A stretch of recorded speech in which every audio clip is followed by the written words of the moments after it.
Welcome back students, आप सभी का स्वागत है ट्रेंड्स एजुकेशन के चैनल पे। तो इस वीडियो में हम बात करेंगे फीचर्स ऑफ इक्विटी शेयर्स के बारे में। हमने लास्ट वीडियो में कवर किया था इक्विटी शेयर से रिलेटेड कुछ टर्म्स और उसके कुछ पॉइंट्स। हमने एक चार्ट भी देखा था। तो इस वीडियो में हम फीचर्स ऑफ इक्विटी शेयर्स के बारे में देखेंगे क्या क्या दिया गया है। तो देखना क्या दिया है। पहला दिया है परमानेंट कैपिटल। अब आप सभी को पता है हमने इसके बारे में कई बार डिस्कस कर रखा है। हमने जो पिछला 2 वीडियो बनाया है उसके अंदर इस परमानेंट कैपिटल के बारे में डिस्कस किया है। आप सभी जानते हैं कि इक्विटी शेयर का जो कैपिटल होता है वो इनिशियली सोर्सेस ऑफ फंड भी कहलाता है, और जब तक बिजनेस बंद नहीं होता है तब तक वो शेयर कैपिटल बिजनेस के अंदर ही रहता है। बंद होने के बाद ही शेयर होल्डर को पर्टिकुलर कैपिटल मिलता है वापस। उसके बाद है फ्लक्चुएटिंग डिविडेंड। अब इसके बारे में भी लास्ट वीडियो में हमने बात किया था। ये बात किया था कि जब इक्विटी शेयर होल्डर कोई भी डिविडेंड रिकम्बडेट करता है तो वादा नहीं करता कि आपको हमेशा ऐसा ही मिलेगा। यानी कि बोर्ड ऑफ डायरेक्टर जब भी डिविडेंड डिस्ट्रीब्यूट करता है तो वो डिस्ट्रीब्यूशन उस बिजनेस के प्रॉफिट पे डिपेंड करता है, नेट प्रॉफिट पे डिपेंड करता है। यानी कि नो प्रॉफिट नो डिविडेंड। तो वही बोला गया है कि जैसा प्रॉफिट होगा कम मिलेगा डिविडेंड, ज़्यादा होगा तो ज़्यादा मिलेगा, रिवॉर्ड्स भी मिलेगा अगर ज़्यादा प्रॉफिट हो गया। यानी कि अगर प्रॉफिट ही नहीं हुआ तो डिविडेंड भी नहीं मिलेगा, लॉस हो गया तो डिविडेंड नहीं मिलेगा। तो वही बोला गया बिजनेस के फ्लक्चुएटिंग पे डिपेंड करता है, प्रॉफिट और लॉस पे डिपेंड करता है कि डिविडेंड कितना दिया जाता है। आगे की बात करते हैं राइट्स। अब राइट्स का मतलब कि एक इक्विटी शेयर होल्डर को क्या क्या राइट्स है। तो पहला है राइट टू वोट। हाँ, इक्विटी शेयर होल्डर है कौन? बिजनेस का ओनर है, रियल ओनर है, तो उसको तो वोटिंग राइट्स होगा ना। तो मेमोरेंडम ऑफ एसोसिएशन और आर्टिकल्स ऑफ एसोसिएशन में ये सारी राइट्स दिए गए कि एक डायरेक्टर जो इलेक्टेड डायरेक्टर है, जो इक्विटी शेयर होल्डर है, उसको हर तरीके का राइट्स होना चाहिए। दूसरा है right to shares in profit. अब right to share in profit का मतलब क्या है कि जो इक्विटी शेयर होल्डर है उसको ये भी अधिकार है कि जो भी प्रॉफिट है उसका डिस्ट्रीब्यूशन करे, चाहे वो डिविडेंड के रूप में हो, राइट्स इशू के रूप में हो। ठीक है, ये भी अधिकार उसके पास रहेगा। नेक्स्ट है right to inspect books. Inspect का मतलब चेक वगैरह करना। तो बिजनेस के जितने भी रिकॉर्ड्स है, जितने भी बुक्स है, जितने भी अकाउंटिंग हो रही है, उन सभी के बुक्स ऑफ रिकॉर्ड्स को चेक करना, इंस्पेक्ट करना और सेटिस्फाइड होना, ये भी राइट्स दिया गया है इक्विटी शेयर होल्डर को। Right to transfer share. अब अगला क्या है? राइट टू ट्रांसफ़र शेयर का मतलब कि इक्विटी शेयर होल्डर अपने शेयर्स को किसी और को ट्रांसफ़र कर सकता है। ये भी राइट्स दिया गया है। ये भी राइट्स उस इक्विटी शेयर होल्डर को दिया गया है।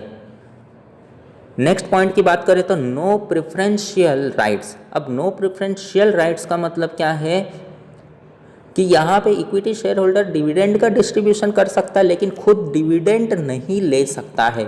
ये राइट्स नहीं दिया गया है। यानी कि वो सिर्फ डिस्ट्रीब्यूट कर सकता है, पेड कर सकता है, लेकिन डिविडेंड खुद नहीं ले सकता है। क्यों नहीं ले सकता? क्योंकि उसको तो प्रॉफिट मिलने वाला है फ्यूचर में, इसीलिए डिविडेंड सिर्फ प्रेफरेंस शेयर होल्डर को मिलता है।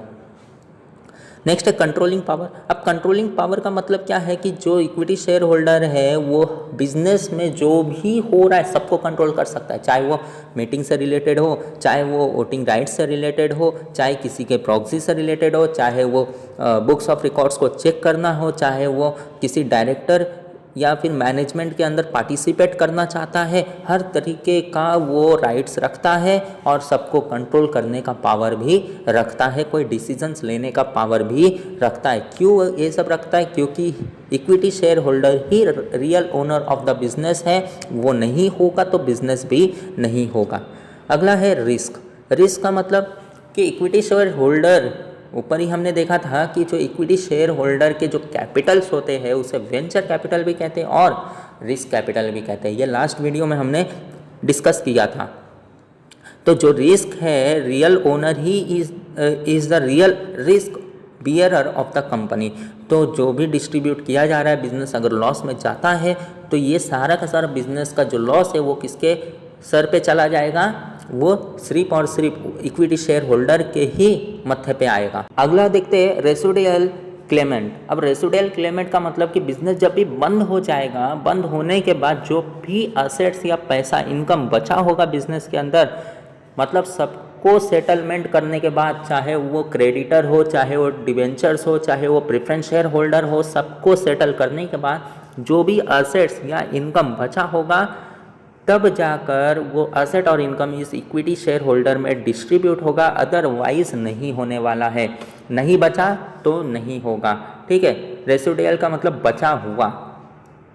नेक्स्ट है नो चार्ज ऑन असेट्स। अब नो चार्ज ऑन असेट्स का मतलब क्या है कि जो इक्विटी शेयर होल्डर है वो असेट्स के ऊपर किसी भी तरीके का कोई चार्जेस नहीं लगाता है। अब चार्ज ऑन असेट्स का मतलब क्या है यहाँ पे कि जो भी कंपनी अगर फ्यूचर में कोई डेप्थ लिया है यानी कि कर्जा वगैरह है और उसको फुलफिल नहीं कर पा रहा है तो ये असेट के बिहाफ पे उस पर्टिकुलर जो भी कर्जा लिया है जिससे भी क्रेडिटर से उसको पे आउट करेगा।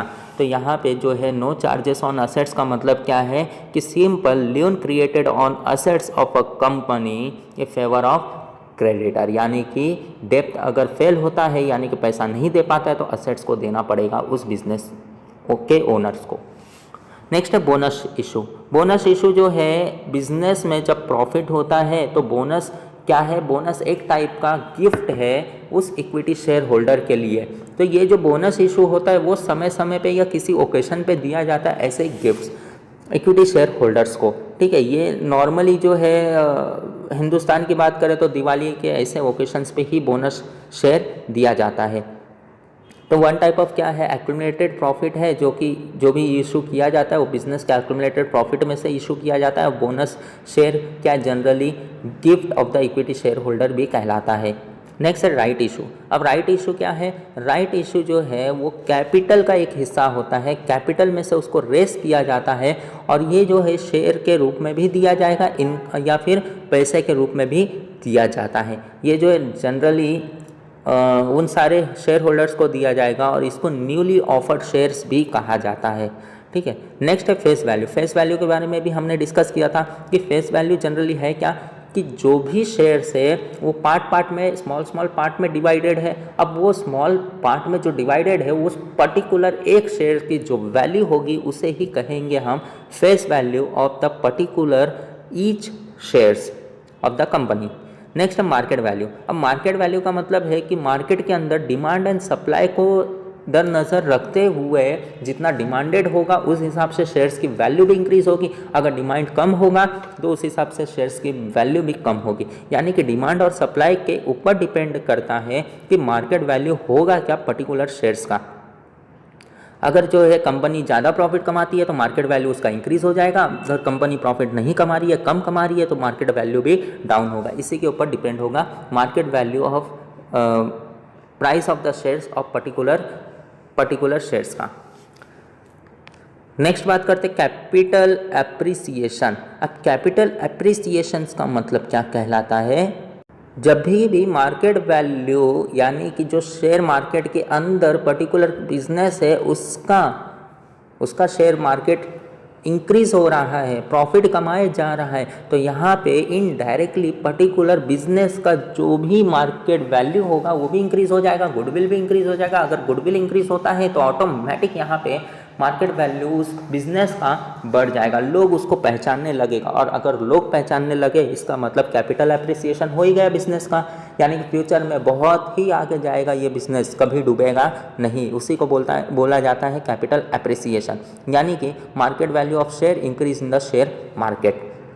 नेक्स्ट है टाइप्स ऑफ इक्विटी शेयर के बारे में हम बात कर लेते हैं। हमने ऊपर देखा था कि दो टाइप के इक्विटी शेयर होता है, वोटिंग राइट्स है और डिफरेंशियल वोटिंग राइट्स है। तो दोनों क्या कहलाता है, पहला है equity shares with normal voting rights. Normal voting rights का मतलब कि यहाँ पे एक तरीके का रेशियो दे दिया जाता है कि जो भी पर्सन है, जो भी इक्विटी शेयर होल्डर है पर्टिकुलर बिजनेस के अंदर, उनके पास क्या प्रोपोर्शनेट वोटिंग राइट्स रहेंगे उसको बोलेंगे, यानी कि प्रोपोर्शन के हिसाब से वोटिंग राइट्स को दे दिया जाता है, that is known as normal voting rights. दूसरा है equity share with differential voting right. अब डिफरेंशियल वोटिंग राइट्स का मतलब क्या है यहाँ पे कि जो इक्विटी शेयर होल्डर है उसके पास बहुत सारे राइट्स होते हैं, जैसे कि डिविडेंड का इशू करना या फिर कोई रूल्स वगैरह या फिर डिसीजंस वगैरह लेना, तो ये सारे डिफरेंशियल वोटिंग राइट्स है, हर जगह पे पार्टिसिपेट कर सकते हैं। और ये बताता कौन है? Equity share with differential voting rights के बारे में बताता है कंपनीज एक्ट 2013 के rule 4 of the companies rule 2014 में। तो कंपनीज एक्ट 2013 में जो है रूल 4 दिया गया है और वो रूल 4 कंपनीज रूल 2014 के हिसाब से दिया गया है। वो बताता है कि equity share with differential voting rights के हिसाब से कैसा रहेगा। तो ये इंपॉर्टेंट था। इसके अंदर इक्विटी शेयर का हमने फीचर्स ख़त्म कर दिया। इक्विटी शेयर के बारे में यहाँ पे हमने पूरा एंड कर दिया है। तो आप लोग जो है इसे अच्छे से पढ़ना। अगर कोई डाउट होगा तो हमारे टेलीग्राम ग्रुप को ज्वाइन कर सकते हो। आप वहाँ पे डाउट को रेस कर दो, हम उसके आंसर देने के लिए ट्राई करेंगे। तो इस वीडियो में बस इतना ही। अब हम मिलते हैं नेक्स्ट वीडियो में। तब तक के लिए टेक केयर एंड धन्यवाद।